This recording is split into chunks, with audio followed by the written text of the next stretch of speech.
Salut. Alors aujourd'hui, on va parler ici de Fountaine Pajot. C'est une demande spéciale ici d'un abonné Top Premium. Je rappelle ici que le Top Premium, pour y accéder, il faut passer par le Bootcamp. Ok, donc le Bootcamp ici, il nous reste à peu près 27 places encore une fois. Et comme je dis toujours, le prix est progressif. À partir du mardi prochain, le prix aura tendance à changer. Donc je vous laisse aller voir ça en description de la vidéo. Uniquement pour les personnes qui veulent faire du stock picking sérieusement. Et si vous avez des questions ici, il y a un lien ici pour pouvoir réserver un appel après, une fois que vous aurez cliqué ici sur en savoir plus.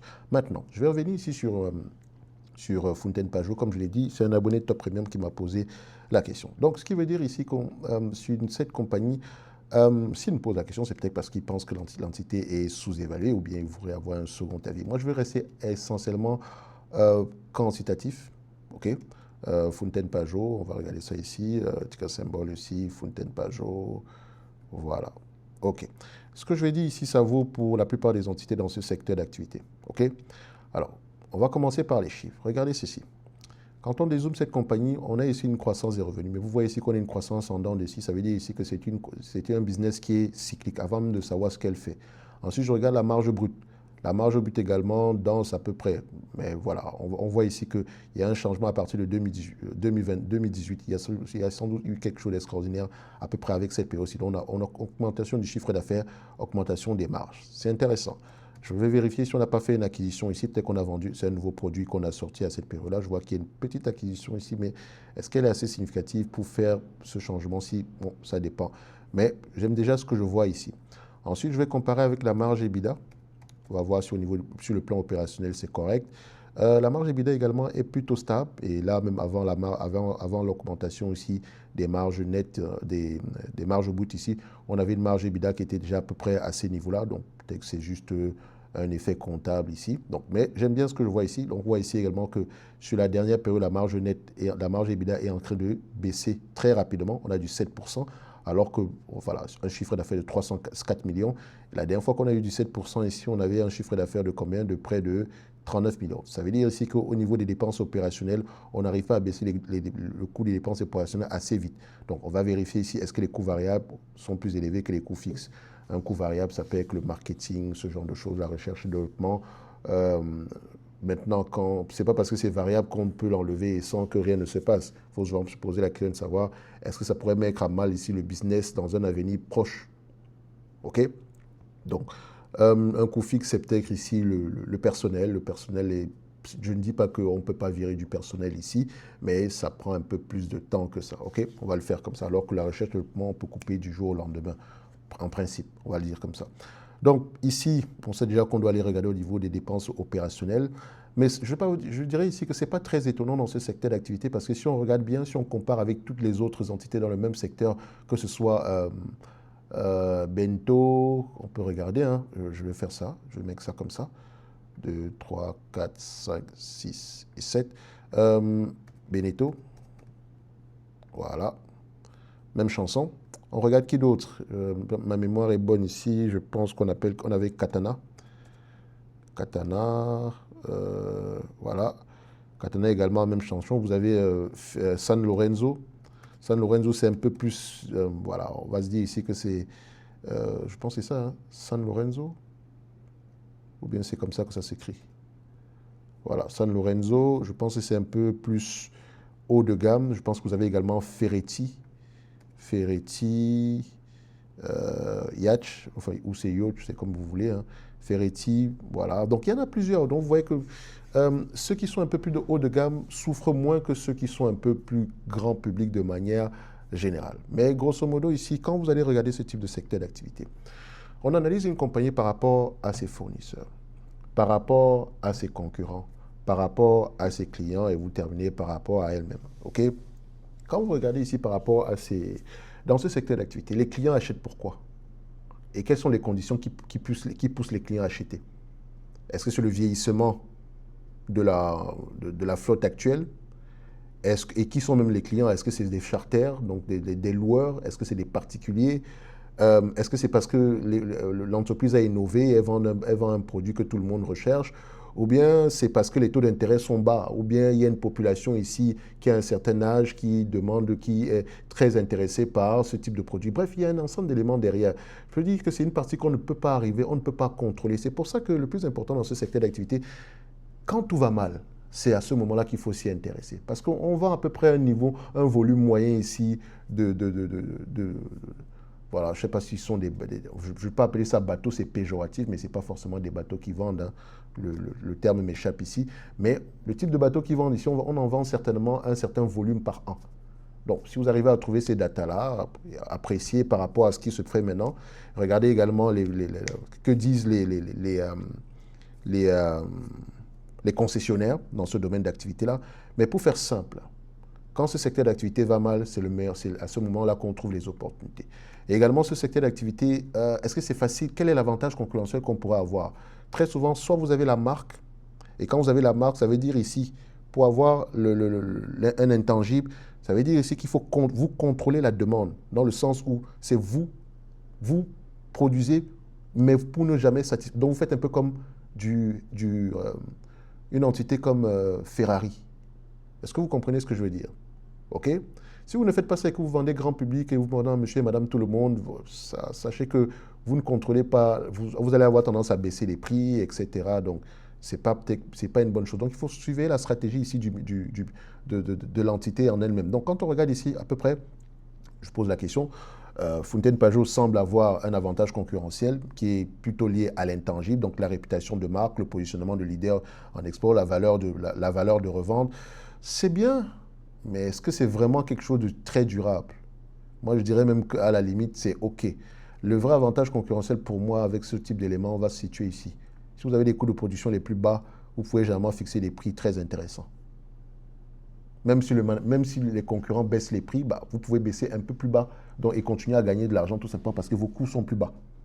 Donc pour moi, c'est à ce niveau-là que peut se trouver l'avantage concurrentiel dans ce type d'entreprise. Si on me parle de la marque, voilà, il s'agit du seul pilier clairement identifiable ici chez Fountaine Pajot, la marque fondée à 1900, c'est bien. Cette réputation soutient une valeur de revente élevée, un critère habituellement corrélé au pouvoir de fixation des prix dans l'univers du hatching.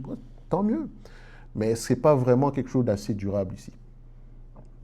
OK, ce n'est pas vraiment quelque chose de très solide. Donc, à partir de là, et ça, ce n'est que mon avis, hein, je ne suis pas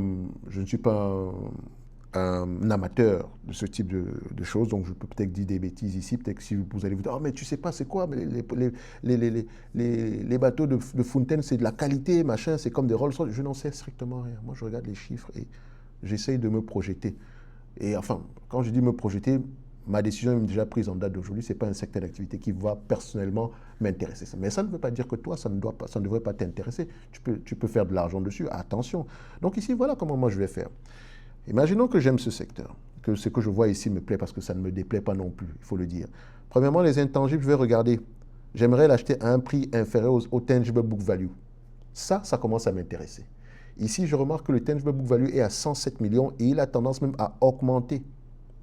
Et je peux constater également ici que le tangible book value, à une époque, il a été négatif. Hein. Donc, il faudrait un tout petit peu revenir ici en arrière en prenant les rapports financiers, disons, de 2018 et voir pourquoi est-ce que ça a changé entre 2017 et 2018. Peut-être parce que la dette a augmenté. OK, on va regarder ici, est-ce que la dette nette avait augmenté à cette période-là? On peut regarder. Ouais, vous voyez? Regardez bien. Vous savez, tout est lié, hein. C'est pour ça que je dis, quand vous savez à peu près interpréter les chiffres, c'est facile à voir. Voilà, vous avez une multitude de questions qui vont avoir tendance à jaillir de manière générale, mais c'est une question d'habitude. Regardez ceci. La dette nette augmente. OK, donc on doit de plus en plus d'argent, parce qu'avant on avait du cash net. Et vous remarquez ici que quand la dette nette augmente, la valeur ici diminue. Mais quand la dette nette recommence à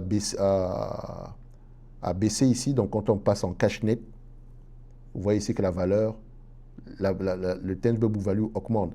Donc ici, on a 88 millions de dettes nettes. Vous savez ce que ça veut dire? Ça veut dire ici que si vous achetez cette compagnie qui a une valeur, qui a une capitalisation boursière de 141 millions d'euros, si vous l'achetez en date d'aujourd'hui, à 141 millions d'euros, vous allez ouvrir les caisses, vous allez trouver près de 89 millions d'euros en cash. En réalité, ça vous aura coûté combien? 53 millions. À partir de là, ça commence à beaucoup m'intéresser. OK, hormis le fait qu'il y ait... Voilà, je n'aime pas trop les volumes ici, mais après, ça ne veut strictement rien dire du tout. Bon, si on achète à 2-3 actions, ça c'est pas grand-chose. Mais si on va acheter des millions d'actions, c'était qu'un problème. Mais bon, revenons ici. Euh, à partir d'ici, ça m'intéresse beaucoup. C'est une société qui est très bien gérée parce que ce genre d'entreprise ne doit pas avoir de dette, surtout quand on passe quand le cycle est baissier. OK? Donc, à partir d'ici, je vois que le tangible book value, il est de 107 millions. Il est sans doute ici constitué d'énormément de cash. Donc, quand on prend tangible book value ici, je le prends ici en valeur. euh, Ah non, qu'est-ce que je fais? Ce n'est pas 107 dollars par action, c'est 106 millions d'euros. Attention, il fait une erreur monumentale. Le tangible book value par action, lui, par contre, il est de 64. OK, rectificatif. Mais n'empêche, ici, c'est 106 millions. Et j'aime bien, d'accord? C'est intéressant. Ça veut dire ici que si vous avez acheté cette compagnie aux alentours des 64 euros ou en dessous, bon deal.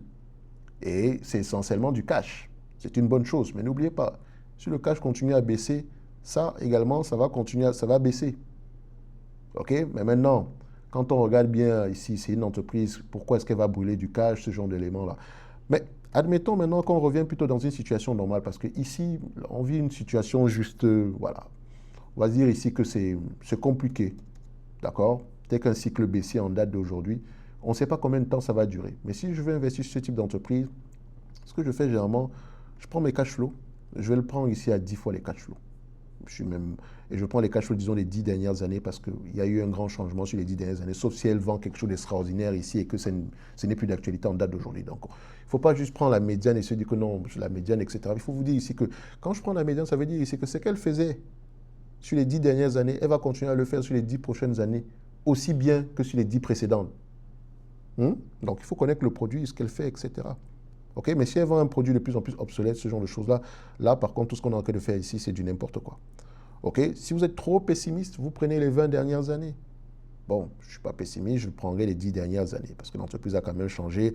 Voilà, vous prenez les 10 dernières années ou les 5 dernières années, à vous de voir. Admettons. Alors, soyons méchants. Prenons les 5 dernières années qui sont des années où on a connu une certaine baisse ici, ce qui peut également être lié au BFR, etc.